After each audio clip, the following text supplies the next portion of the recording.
Hi, this is Dan Wunderlich from Defining Grace, and we need to talk about church announcements.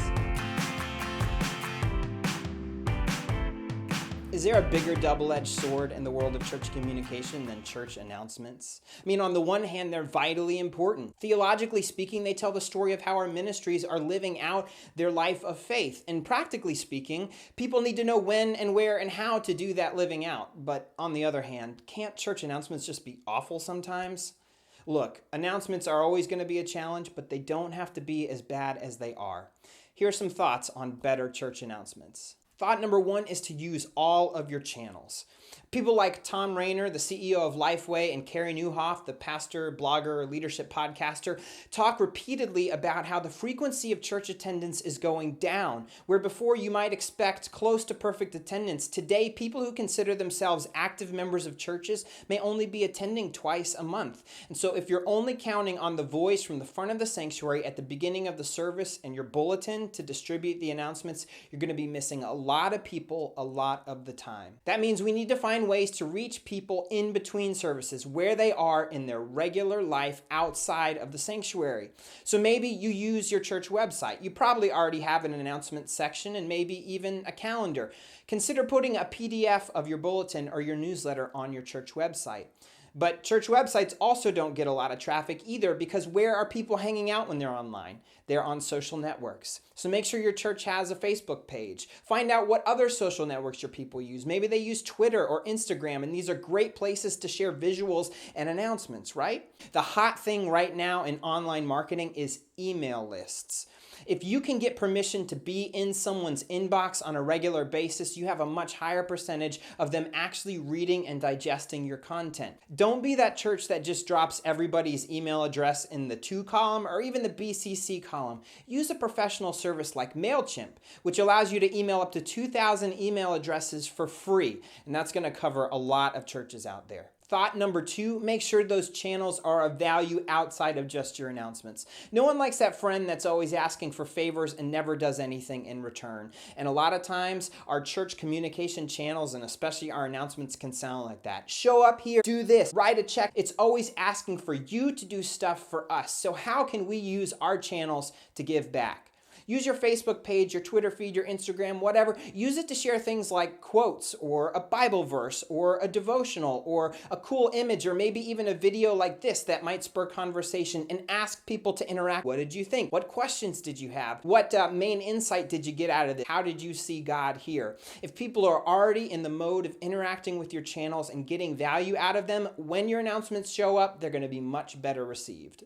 Thought number three is to focus on the mission, the vision, and the point. Rich Birch over at unseminary.com talks about how our church announcements are way too much about the what and the how and not enough about the why. It's the why that's going to get people connected to the ministries and activities at our churches. It doesn't matter if people know when and where to show up. If they don't want to show up, they're not going to show up. So make sure that we find the heart of the activity. And if the heart of your activity is simply someone thought it would be a good idea or we do this every year, maybe it's time to end that activity. One of the great ways that you can tap into the mission, vision, and purpose of an event is to tell a story, and that's tip number 4. Make it a short story, but tell a story. Focus on what will actually happen if I participate. How will this event affect me if I come? Or how can I affect other people for the kingdom of God if I participate? Tell a short story or share a compelling statistic that will help people connect with the heart of what's going on. And here's where it can be really effective to ask someone who's participated in this in the past to share their experience briefly. Because if someone from the congregation sees someone like them saying, I did this and it was important, they might think, I can do that too. Tip number 5 is to cut as many details as possible. If you do your announcements at the beginning of the service, what are the chances someone's going to remember them 55 minutes later, especially if you have a really energetic, compelling, engaging worship service, right? So we want to give just the pertinent details, maybe a name and an email address or a phone number or a website where you can go for more information.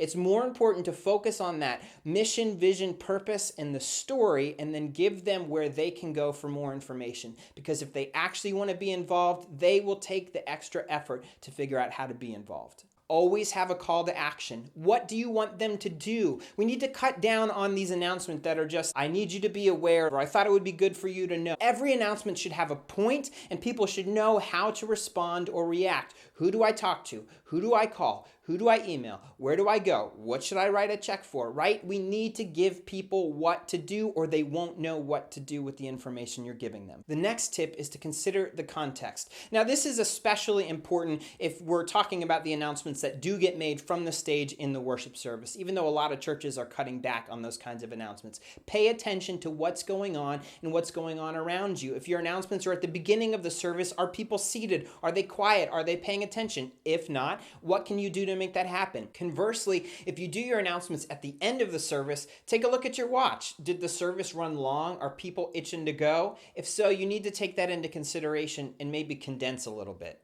And one of my biggest pet peeves are those scrolling announcement slideshows. That's fine for before or after the service, but it should not be happening while someone is giving announcements from the stage. Not only is the animation distracting, but most of the time the information on those slides don't match up with what the person is saying. It's only going to cause confusion. Instead, if you're going to show anything on the screen, it should be information that supports, not doubles the script of the announcement, but supports what they're saying. Maybe it's just a phone number or an email address or a website where they can go for more information. If we can cut out the fluff, shorten the time, and instead focus on the mission, the vision, the things that make people really want to be involved, they will make the extra effort to figure out how to be involved. The next tip is to target your announcements. If you're making an announcement that only applies to 10% of the people in the room or using that channel, you're causing 90% of people to tune out, and what are the chances you're going to get them back, right? So if you have a specific announcement that targets a small group of people, find out where you can reach them most directly. Maybe it's a Sunday school class or a small group or a particular channel. If you're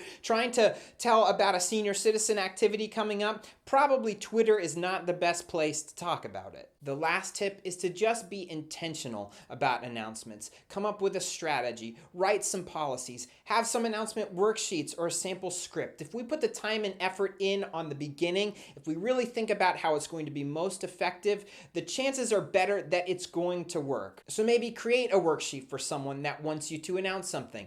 Give all the important details, where, when, how, but ask them to say, why is this important? What is going to connect with people? And if you like to have other people than just the pastor or the lay leader giving the announcements, maybe come up with a script, something that they can follow, and maybe ask them to turn it in a week ahead of time or a couple days ahead of time so that you can help them make it the most effective announcement possible. Also, if you have written policies, it can cut out those annoying instances where someone runs up to you right before the service and says, can you announce this for me? And you can say, look, I'm sorry, we really need all of the announcements by this day in the week so that we make sure that we are being the best stewards of people's time and attention. So those are some thoughts on better church announcements. In the comments below, I would love to find out from you, how does your church do its announcements? Do they just focus on the verbal, or do they use other channels as well? Maybe something other than just social networks. What does your church do? What's working? What's not working? What are your thoughts on these thoughts? You can find the full blog post on better church announcements over at defininggrace.com.